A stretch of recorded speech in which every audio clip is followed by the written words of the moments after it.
दोस्तों, स्वागत है आपका आपके अपने प्रोग्राम देश डायरी में। मैं ऋतु शर्मा एक बार फिर से हाजिर हूँ कृषि, ग्रामीण विकास, स्वास्थ्य और पर्यावरण से जुड़ी तमाम हलचलों के साथ। आइए जानते हैं इस हफ्ते कौन कौन सी सूचनाएं और जानकारियां रही सुर्खियों में।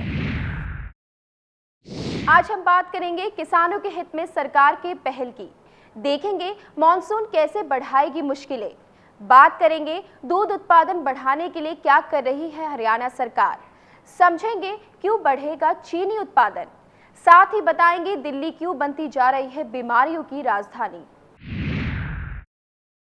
कृषि मंत्रालय किसानों के हितों को ध्यान में रखते हुए कई बड़े फैसले कर रही है। बारिश और ओलावृष्टि से बर्बाद किसानों को राहत पहुंचाते हुए सरकार ने किसानों से कर्ज वसूली में बड़ी राहत दी है, जिसका फायदा किसान आगामी खेती में उठा पाएंगे। कृषि मंत्रालय ने किसानों के हित में एक और बड़ा ऐलान किया है। सरकार ने फसल बर्बाद होने के कारण किसानों से कर्ज वसूली को 1 साल के लिए टाल दिया है। देश में कृषि संकट की गंभीरता को देखते हुए सरकार ने ये फैसला किया है। इस साल मौसम विभाग द्वारा सामान्य से कम वर्षा के अनुमान में इसकी स्थिति और बदतर हो सकती है। ऐसे में सरकार की ये पहल देश के किसानों को काफी फायदा पहुंचा सकती है। कृषि मंत्रालय फसलों के न्यूनतम समर्थन मूल्य में बढ़ोतरी को लेकर भी विचार कर रहा है।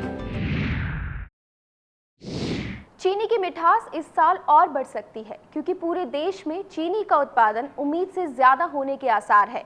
जबरदस्त गन्ना उत्पादन और पेराई का समय बढ़ने से चीनी उत्पादन काफी बढ़ा है। भारत में चीनी उत्पादन इस बार उम्मीदों से कहीं ज्यादा होता दिख रहा है। अगर आंकड़ों पर गौर करें तो इस बार चीनी उत्पादन 2.8 करोड़ टन के स्तर तक पहुंच सकता है। गन्ना उत्पादन और पेराई का समय बढ़ाने की वजह से चीनी उत्पादन पर असर हो रहा है। इससे पहले साल 2006-07 में भारत में 2.836 करोड़ टन चीनी का उत्पादन हुआ था। ऐसी उम्मीदें जताई जा रही हैं कि इस साल चीनी का उत्पादन पिछले सारे रिकॉर्ड तोड़ सकता है। कुछ चीनी मिलों में अभी भी पेराई का काम जारी है। चीन और भारत के बीच कृषि को बढ़ावा देने के लिए चीन के कृषि मंत्री ने भारत के कृषि मंत्री राधा मोहन सिंह से मुलाकात की है। दोनों मंत्रियों के बीच दो तरफा व्यापार को बढ़ाने के साथ साथ कृषि उत्पादों को लेकर भी बातचीत हुई है। भारत और चीन के बीच कृषि को लेकर दोनों देशों के कृषि मंत्रियों ने मुलाकात की है। इस मुलाकात का मकसद दोनों देशों के बीच द्विपक्षीय व्यापार को बढ़ावा देने के साथ साथ कृषि संबंधों को मजबूती देना है।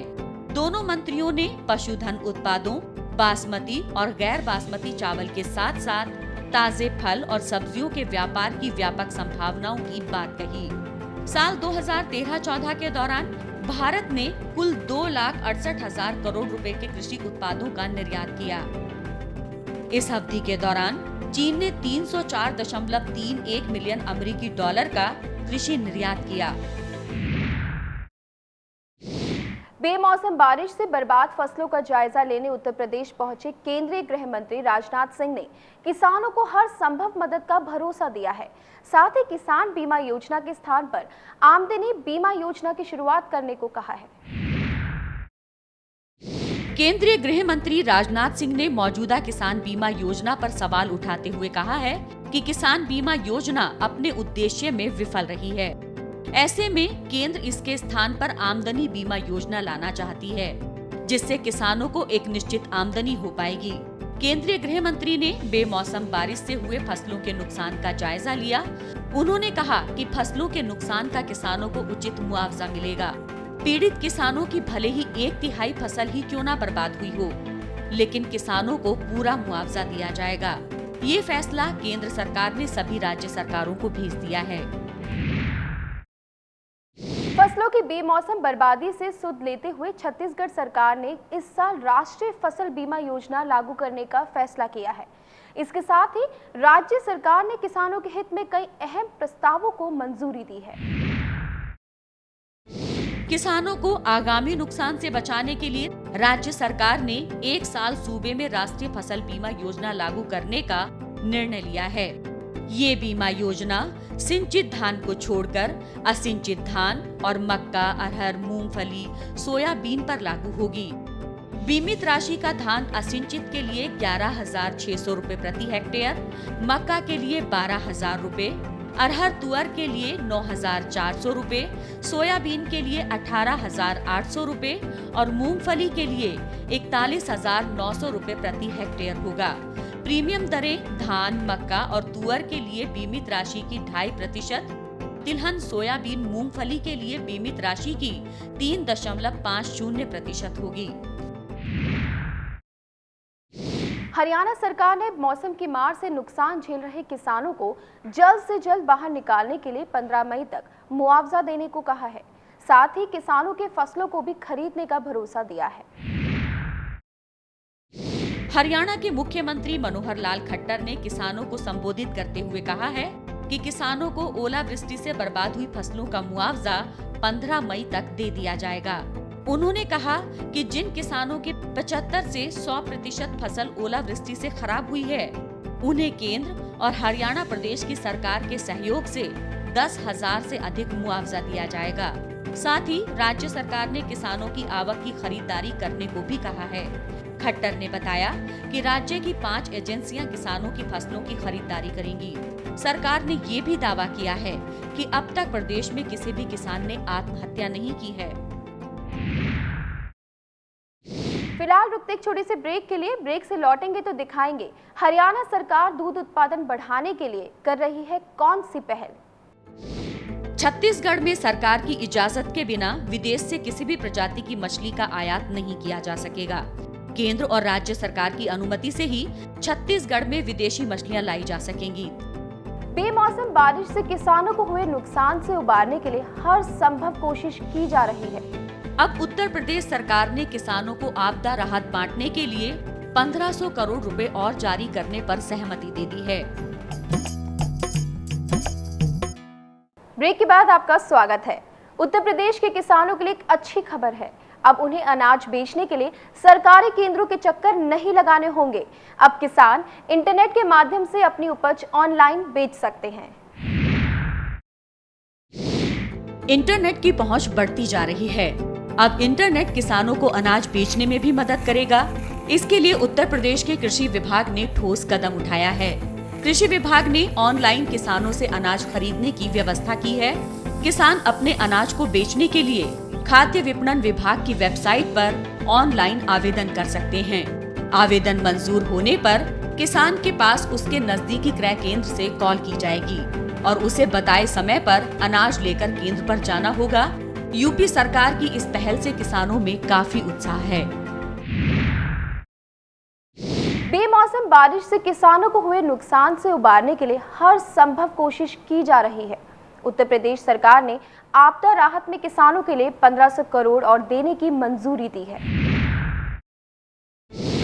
देश के ज्यादातर हिस्सों में हुई बारिश ने किसानों को अच्छा खासा नुकसान पहुंचाया है, जिसका खामियाजा किसानों को भुगतना पड़ रहा है। ऐसे में किसानों की मदद के लिए केंद्र सरकार समेत राज्य सरकारें लगातार प्रयास कर रही हैं। अब उत्तर प्रदेश सरकार ने किसानों को आपदा राहत बांटने के लिए 1500 करोड़ रुपए और जारी करने पर सहमति दे दी है। इस धनराशि को बाद में केंद्र सरकार से राहत राशि मिलने पर समायोजित किया जाएगा। उत्तर प्रदेश सरकार ने बताया कि राज्य ने किसानों को राहत वितरण के लिए अब तक 1400 करोड़ रुपए से अधिक उपलब्ध कराए हैं। हरियाणा सरकार पशुपालन को बढ़ावा देने के लिए पूरी कोशिश कर रही है। राज्य सरकार ने पशुपालकों के हित में कई बड़े फैसले किए हैं। मसलन हरियाणा सरकार दूध में कैरोटीन नापने की व्यवस्था लागू करने जा रही है। हरियाणा दूध उत्पादन में तो अव्वल है ही। अब राज्य सरकार पशुपालन को बढ़ावा देने और दूध उत्पादन बढ़ाने के लिए नई कोशिशों में जुटी है। राज्य सरकार की इस पहल से गाय पालन करने वाले किसानों को अच्छा खासा फायदा होगा। हरियाणा सरकार पूरे राज्य में दूध में कैरोटीन नापने की व्यवस्था लागू करने की योजना बना रही है। ये तत्व गाय के दूध में अधिक पाया जाता है और भैंस के दूध में कम होता है। कैरोटीन के आधार पर दूध का रेट मिलेगा तो गाय के दूध की कीमत भी अधिक होगी, जिसका फायदा पशुपालकों को होगा।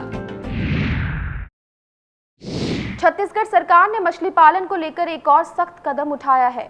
राज्य सरकार ने बिना इजाजत के विदेशी प्रजाति के मछलियों के आयात पर रोक लगा दी है और मत्स्य क्षेत्र अधिनियम में भी संशोधन किया है। छत्तीसगढ़ में सरकार की इजाजत के बिना विदेश से किसी भी प्रजाति की मछली का आयात नहीं किया जा सकेगा। केंद्र और राज्य सरकार की अनुमति से ही छत्तीसगढ़ में विदेशी मछलियां लाई जा सकेंगी। इसके लिए छत्तीसगढ़ मत्स्य क्षेत्र अधिनियम में संशोधन भी किया गया है। राज्य सरकार ने इसकी अधिसूचना जारी कर दी है। मछली पालन विभाग के अधिकारियों के मुताबिक छत्तीसगढ़ में बिग हेड और विदेशी प्रजाति की मागुर मछलियों के प्रजनन, पालन, परिवहन और व्यापार पर भी प्रतिबंध लगाया गया है। विदेशी प्रजाति की ये मछलियां स्थानीय प्रजातियों की मछलियों को खा जाती हैं, जिससे मछलियों की स्थानीय प्रजातियों के विलुप्त होने की आशंका बनी रहती है। छत्तीसगढ़ सरकार मछली पालन को बढ़ावा देने के लिए हर संभव कोशिश कर रही है। इस बार राज्य सरकार ने मछली पालन के लिए छत्तीसगढ़ के सभी छोटे बड़े जलाशयों का सर्वे कराने का फैसला किया है। मछली उत्पादकों को फायदा पहुंचाने और मछली उत्पादन बढ़ाने के लिए छत्तीसगढ़ सरकार ने राज्य के छोटे बड़े तालाबों और जलाशयों का सर्वे कराने का फैसला किया है। सर्वे का मकसद इन जल संग्रहण क्षेत्रों में मछली पालन की संभावनाएं तलाशना है। साथ ही मछली पालन मंत्रालय ने मछुआरों के हितों में कई योजनाएं चलाने की भी बात कही है। सरकार की इस योजना के तहत मछली पालकों को प्रशिक्षण भी दिया जाएगा। इतना ही नहीं, मछली पालकों को बीमा योजना और आवास योजना के तहत जोड़ने की पहल छत्तीसगढ़ सरकार कर रही है। राजस्थान सरकार कृषि के साथ साथ खाद्य उत्पादन को बढ़ावा देने में जुटी है, ताकि खाद्य व्यापार को बढ़ावा मिलने के साथ साथ खाद्य उद्योग से जुड़े बुनकरों, कामगारों और मजदूरों को आर्थिक लाभ मिल सके। राजस्थान सरकार इन दिनों खादी उद्योग को बढ़ावा देने में जुटी है। सरकार की माने तो खादी उद्योग में एक साथ कई लोगों को फायदा पहुंचाया जा सकता है। इसके लिए राज्य सरकार ने तैयारी भी शुरू कर दी है। खादी उद्योग से जुड़े बुनकरों, कामगारों और मजदूरों को खादी उत्पादन के लिए प्रोत्साहित किया जाएगा। साथ ही सरकार द्वारा उन्हें आर्थिक मदद भी दी जाएगी। राज्य सरकार नवंबर महीने में खादी उद्योग से जुड़े व्यापारियों के लिए एक कार्यक्रम का आयोजन करेगी। राजस्थान सरकार ने बताया कि कौशल विकास कार्यक्रम भी खादी उद्योग के विकास में योगदान करेगा, जिससे हैंडलूम से जुड़े उद्योगों को भी मजबूती मिलेगी। उत्तर प्रदेश में मजदूरों के हितों को ध्यान में रखते हुए मुख्यमंत्री अखिलेश यादव ने मजदूरों के लिए कई बड़े प्रस्तावों को मंजूरी दी है। साथ ही मजदूरों के लिए दोपहर के भोजन की योजना भी शुरू की है। मजदूर दिवस के मौके पर सरकार ने कई योजनाओं की शुरुआत की है। इस मौके पर मुख्यमंत्री अखिलेश यादव ने मजदूरों के लिए मध्याह्न भोजन योजना की भी शुरुआत की है। साथ ही मजदूरों के बच्चों को आवासीय स्कूल भी बनाए जाने का फैसला राज्य सरकार ने किया है। अखिलेश यादव ने कहा कि जिन जिलों में मजदूरों की संख्या ज्यादा है, वहां उनके बच्चों के लिए 24 आवासीय स्कूल खोले जाएंगे। इन जिलों में लड़कों और लड़कियों के लिए अलग अलग आवासीय स्कूल बनाए जाएंगे। साथ ही ग्रामीण और शहरी मजदूरों के हितों को ध्यान में रखते हुए कई और योजनाओं को चलाने का भरोसा राज्य सरकार ने मजदूरों को दिया है। रुकते एक और छोटे से ब्रेक के लिए। ब्रेक से लौटेंगे तो आपको बताएंगे देश की राजधानी दिल्ली में क्यों बढ़ता जा रहा है वायु प्रदूषण का खतरा। हरियाणा सरकार की माने तो राज्य में लिंगानुपात में सुधार हो रहा है और लड़कियों की संख्या में धीरे धीरे इजाफा हो रहा है। कुछ ही सालों में हमारा देश विश्व की सबसे बड़ी जनसंख्या वाला देश होगा। केंद्रीय स्वास्थ्य और परिवार कल्याण मंत्रालय ने इस बात की पुष्टि की है। वर्ल्ड पॉपुलेशन प्रोस्पेक्टस के मुताबिक भारत में जन्म दर चीन की तुलना में बहुत अधिक है और यदि ये ट्रेंड लगातार जारी रहा तो जनसंख्या के मामले में भारत चीन को पीछे छोड़ देगा। ब्रेक के बाद आपका स्वागत है। आम नागरिकों के हितों को ध्यान में रखते हुए केंद्र सरकार सामाजिक सुरक्षा बीमा और पेंशन योजना की शुरुआत करेगी। इस योजना का मकसद सस्ती दर पर आसान तरीके से जरूरी सामाजिक सुरक्षा उपलब्ध कराना है। जनधन योजना की सफलता के बाद अब केंद्र सरकार सामाजिक सुरक्षा बीमा और पेंशन योजना की शुरुआत करने जा रही है। इन योजनाओं की शुरुआत जन धन योजना जैसी ही होगी, ताकि न्यूनतम समय में अधिक से अधिक लोगों को जागरूक किया जा सके। प्रधानमंत्री द्वारा शुरू की जा रही इन योजनाओं का मकसद सस्ती दर पर आसान तरीके से जरूरी सामाजिक सुरक्षा उपलब्ध कराना है। ये योजना अंशधारक के बैंक खातों से जुड़ी होगी, इसीलिए प्रीमियम का भुगतान खुद ब खुद उनके खातों से हो जाएगा। बीमा योजनाओं के तहत मृत्यु के साथ साथ एक्सीडेंट के कारण मौत, अपंगता में बीमा कवर दिया जाएगा, जबकि पेंशन योजना के तहत वृद्धावस्था में आय सुरक्षा जरूरतों को पूरा करेगी। कुछ ही सालों में हमारा देश विश्व की सबसे बड़ी जनसंख्या वाला देश होगा। केंद्रीय स्वास्थ्य और परिवार कल्याण मंत्रालय ने इस बात की पुष्टि की है। भारत 2028 तक आबादी के मामले में सबसे बड़ा देश होगा। भारत चीन को किसी मामले में पछाड़े या ना पछाड़े, बहुत जल्द भारत चीन को जनसंख्या के मामले में पीछे छोड़ देगा। केंद्र सरकार ने बताया कि भारत में जन्म दर चीन की तुलना में बहुत ज्यादा है। इस वजह से 2028 तक भारत की जनसंख्या चीन से अधिक हो जाएगी और जनसंख्या के मामले में भारत दुनिया का सबसे बड़ा देश होगा। वर्ल्ड पॉपुलेशन प्रोस्पेक्टस के मुताबिक भारत में जन्म दर चीन की तुलना में बहुत अधिक है और यदि ये ट्रेंड लगातार जारी रहा तो जनसंख्या के मामले में भारत चीन को पीछे छोड़ देगा। हालांकि सरकार ने कहा कि जनसंख्या नियंत्रण के लिए उठाए जा रहे कदम प्रभावी हैं। राजधानी दिल्ली में वायु प्रदूषण का खतरा लगातार बढ़ता जा रहा है। ताजा आंकड़ों की माने तो दिल्ली में प्रदूषण का स्तर 5 गुना तक बढ़ गया है। कुछ इलाकों में तो खतरे का स्तर बहुत ज्यादा है।